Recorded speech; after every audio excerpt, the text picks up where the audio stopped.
LDR, para sa mga taong malalayo sa mahal nila. Malayo man sa isa't isa, pero hindi yun magiging hadlang para sumuko at iwanan mo siya. Maraming tukso sa paligid, lalo na pag malayo yung mahal mo. Pero dapat, mas piliin mong maging totoo at tapat sa kanya kaysa magpadala sa tukso ng iba. Nandyan yung mga away, tampuhan, higit sa lahat, pagsubok sa relasyon.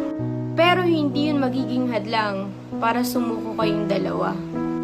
Kahit gaano kalayo sa isa't isa at sobrang layo ng distansya, ang mahalaga, parehas yung pinaglalaban yung isa't isa.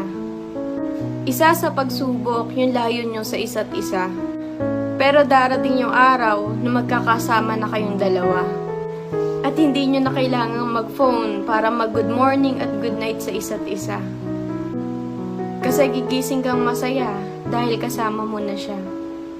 Kaya ikaw, kung nasa long distance relationship ka, mahalin mo partner mo ng buo at wag na wag kang magloloko. Time will come, magiging worth it ang lahat. Kaya laban lang, wag kang susuko.